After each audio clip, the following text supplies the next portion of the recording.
Hello guys, কেমন আছো? আশা করি সবাই খুব ভালো আছো আর আমিও খুব ভালো আছি। প্রিয়াঙ্কাস ব্লগে সবাইকে স্বাগত। কালকে ভিডিওটা করতে করতে বন্ধ করে গিয়েছিল, আসলে মোবাইলে আমার একটু ডিস্টার্ব হচ্ছিলো, যার জন্যই ভিডিওটা করতে করতে বন্ধ হয়ে গিয়েছিল। তো তোমাদের যে জিনিসটা দেখাবো বলেছিলাম, তো সেই জিনিসটা আজকে আমি এখন দেখাবো। তো সেই জিনিসটা কী জিনিস তোমরা অবশ্যই দেখলে বুঝতে পারবে। আর অনেকে হয়তো জানো না, যেমন আমি নিজেই জানতাম না। তো চলো দেখা যাক, এবং সেটা আজকে কিভাবে খাবো, একটা খাওয়ার জিনিস, সেটা কিভাবে খাবো সেটা তো তোমাদেরকে দেখাবো এবং তোমরাও ট্রাই করতে পারো। তো চলো দেখতে থাকো। এগুলোকে প্রথমেই ছাড়িয়ে নেবো সুন্দর করে। তো ছাড়িয়ে নেওয়া যাক এবং ছাড়িয়ে নিয়ে তারপরে তোমাদের সঙ্গে দেখা করছি। এরকম দেখতে লাগছে, তো এর ভেতরে ডানা আছে, তোমরা দেখে অনেকেই বুঝতে পারছো। তো এটাকে এবার ছাড়িয়ে নেবো। এটা একদমই পাতলা একটা খোসা।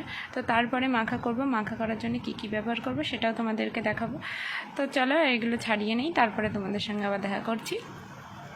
দেখতে হবে, এবং তার মধ্যে একটা দিয়ে দেবো শুকনো লঙ্কা পুড়িয়ে, আর এতে দিয়ে দেবো বিট লবণ। তো এটা এবার মাখিয়ে নেব, মাখিয়ে নেওয়ার পরে দেখা যাক খেতে কেমন লাগে।